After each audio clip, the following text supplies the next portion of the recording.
la segunda presidencia del presidente Sebastián Piñera, están también las autoridades parlamentarias. Conversamos ya hace algunos días con el nuevo presidente del Senado, Carlos Montes, y ahora queremos conversar con la nueva presidenta de la Cámara de Diputados, Maya Fernández, la cuarta líder femenina en la Cámara desde el retorno a la democracia. Maya, ¿cómo está usted? Hola, buen día, Fernando. Gusto saludarlos a todos.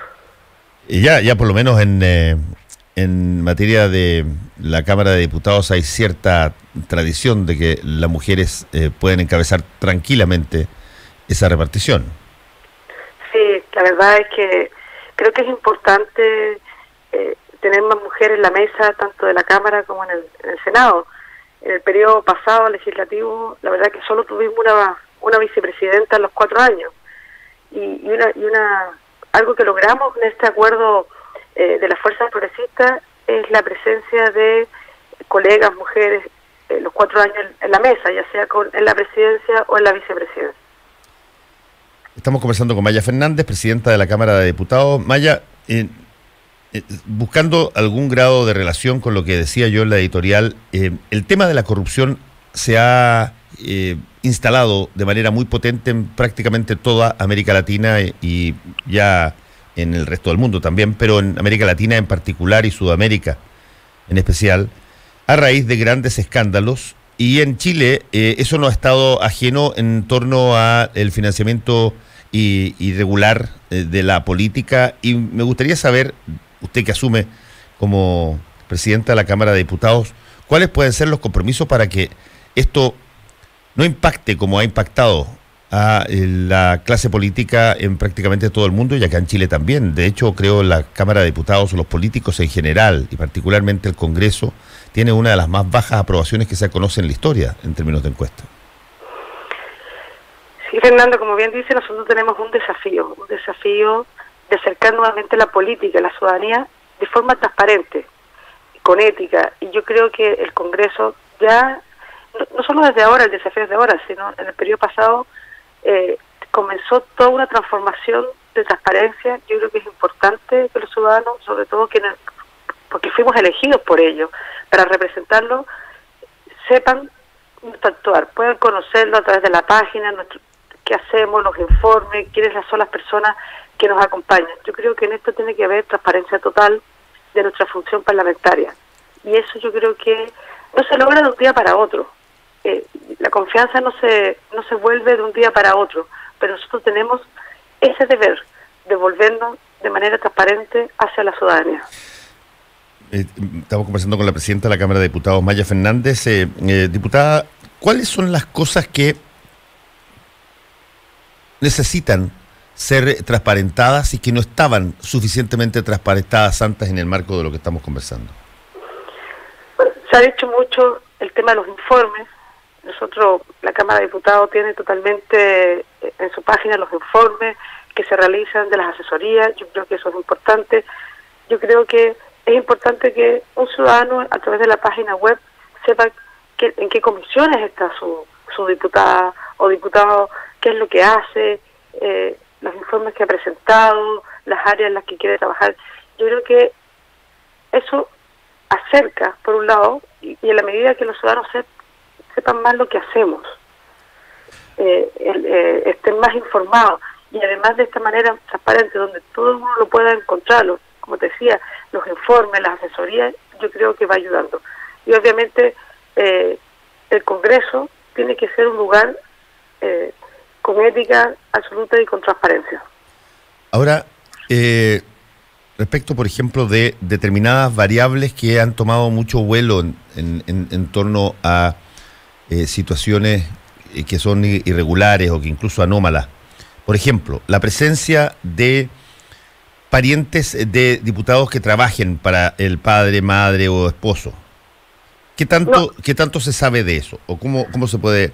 Porque ha sido en el pasado un tema, no sé si que continúa siendo.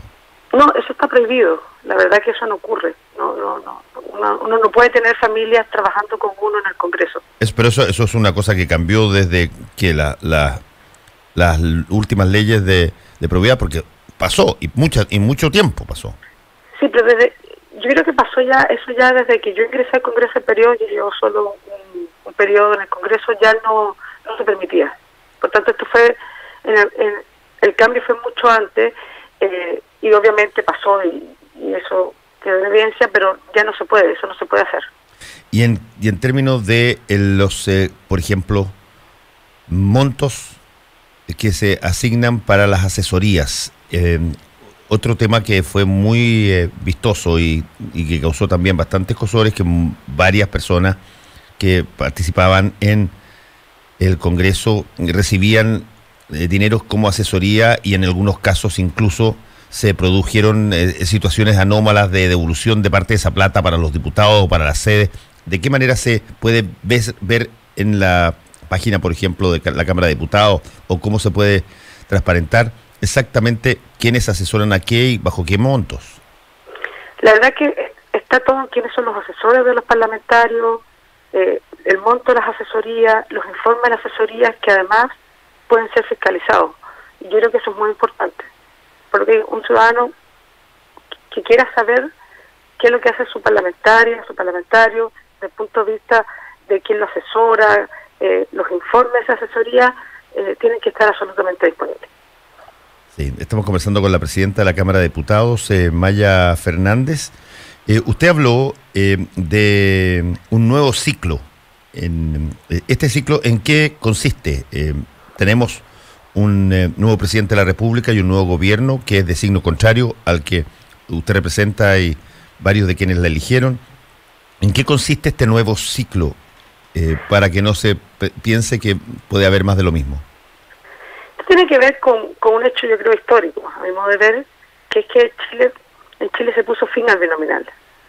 El gobierno de la presidenta Michelle Bachelet presentó un proyecto de ley que puso fin al sistema binominal, y tenemos un Congreso mucho más representativo el día de hoy, que representa de mejor manera las fuerzas políticas. Eso ayuda mucho a la democracia, también fortalece la democracia, y por tanto tenemos un Congreso mucho más diverso. Y en ese sentido creo que es importante, y por eso digo que es un nuevo ciclo. El Congreso tiene una mayor representatividad, y es lo que querían los ciudadanos, lo que queríamos. Yo recuerdo hace cuántas veces durante años marchamos exigiendo el fin al sistema binominal. Y yo creo que es importante para la democracia tener un Congreso como el que tenemos hoy en día, que es más diverso, representativo. Que yo creo que eso habla de un nuevo ciclo político. Sí. Ahora, hay un punto que me parece también interesante y que desgraciadamente no puede ser modificado de cuajo, porque es una facultad constitucional, pero varios parlamentarios han señalado que del total de proyectos de ley que ingresan a la Cámara, un porcentaje altísimo, pero significativamente muy alto de ellos no se trata nunca. Nunca se discute en función de que o no tienen las urgencias que emanan del Ejecutivo para que eso se haga, o languidecen ahí eternamente. ¿Cómo se puede enfrentar una situación como esa, donde básicamente el poder lo tiene el Ejecutivo, que pone o saca urgencias, que tramita o no tramita proyectos de ley? Bueno, pasan muchas veces con algunos proyectos de ley. Yo diría que en el Congreso se debaten, se discuten muchos proyectos de ley en las comisiones. Ingresan muchos proyectos de ley, pero tú tienes razón, y esto tiene que ver nuevamente con el debate de una nueva Constitución. Nosotros tenemos un sistema presidencialista donde claramente quien pone la urgencia en los proyectos, como dices tú, es el Ejecutivo. Y es parte del debate que nos tenemos que dar. A propósito de que muchas veces yo comento en los territorios que yo represento, yo soy diputada de Comunas de Santiago, y uno dice, mire, nosotros no podemos presentar proyectos de ley que conlleven gasto para el Estado, porque eso es solo resorte del Ejecutivo, es una facultad del Ejecutivo, nosotros no podemos hacerlo. Y uno le explica a los ciudadanos, y muchas veces no se sabe, que nosotros como parlamentarios, si quisiéramos presentar por nosotros mismos algún proyecto que conlleve gasto, no podemos hacerlo. Y es parte del debate constitucional que tenemos que dar, a propósito de la nueva Constitución. Sí, eso es efectivo. Todos los proyectos que conllevan gasto público, gasto presupuestario público, solamente pueden ser presentados por el Ejecutivo de acuerdo a la Constitución, y eso hace que incluso cuando hay buena relación entre el Congreso y el gobierno de turno, el congresista, el parlamentario, puede hasta redactar el proyecto de ley, pero si es que lo quiere introducir a la Cámara, tiene que hacerlo pasar primero por la moneda y que después la moneda lo acepte y provenga desde esa repartición el ingreso. Y eso hace en determinadas maneras que muchas de las cosas que son importantes o que se discuten mucho en términos mediáticos, a la hora de la hora, cuando se presentan como proyectos de ley, se le puede quitar la urgencia, no poner ningún tipo de urgencia y la cosa queda ahí.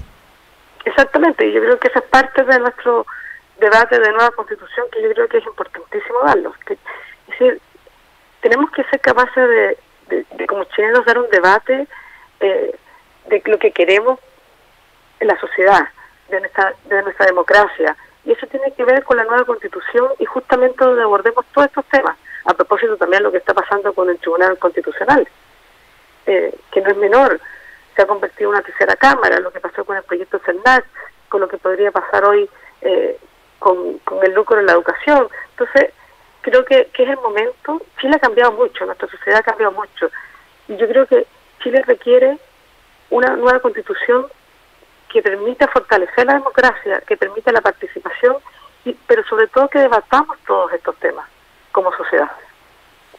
Estamos conversando con la presidenta de la Cámara de Diputados, Maya Fernández. Maya, hay otro tema que quizás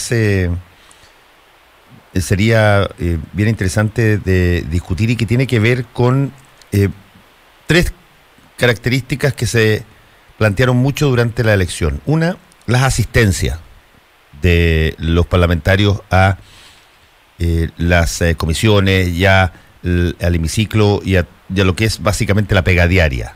Lo segundo tiene que ver con los viajes, que es algo que también se cuestionó muchísimo, y lo tercero tiene que ver con qué tanto las bancadas se representan una posición única o pueden, como aparentemente puede pasar en alguna de las bancadas, puede dividirse para apoyar mociones o no mociones de los gobiernos de turno. En esas tres características, ¿cómo la ciudadanía puede seguir, por ejemplo, la participación de su diputado o diputada? ¿Cómo sabe cuándo está presente y cuándo no está presente en el país? Y de cómo se sigue la actividad de las bancadas. Yo creo que lo que tú dices es muy importante, y eso justamente tiene que ver, como decía yo, te dije al inicio, cómo nosotros acercamos también el Congreso a la ciudadanía. Nosotros tenemos un desafío desde el punto de las comunicaciones, de tener un Congreso mucho más de puertas abiertas, porque el Congreso se trabaja mucho, y a veces nosotros no logramos transmitir qué es lo que hacemos en el trabajo de las comisiones, el trabajo de sala. También van muchas organizaciones sociales, organizaciones gremiales que van al Congreso a conversar, porque es el lugar donde se conversa de la política. Cuando uno va al Congreso, pongo ejemplo, va al colegio de profesores, van los gremios de la salud, van los pescadores, y por tanto ocurre mucho debate político, obviamente en el hemiciclo, que es donde se está dando estamos discutiendo los proyectos de ley, donde se están dando los discursos, pero también se está dando ahí, en las distintas salas. Cuando uno circula se da cuenta, se encuentra a parlamentarios que también trabajan conversando con los distintos gremios. También tenemos comisiones. ¿Cómo somos capaces de explicar lo que pasa en las comisiones? Porque yo diría, el debate más rico de los proyectos se da en las comisiones. Y eso es súper importante, de que nosotros acerquemos ese trabajo a las comisiones, lo que ocurre ahí, a los ciudadanos. Porque muchas veces no se sabe, y que incluso, cuando yo le digo, mira, cuando hay proyectos de ley que son de interés.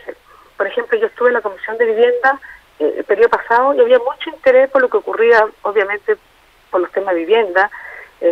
Nosotros tenemos mucha falencia en las viviendas en Chile, qué pasa con las viviendas sociales, pero también muchos juntas de vecinos quisieron venir a exponer la situación por el tema de la pérdida del patrimonio de sus barrios, en el sentido de la destrucción, de la falta de planificación urbana, de la necesidad de tener una mirada de ciudad.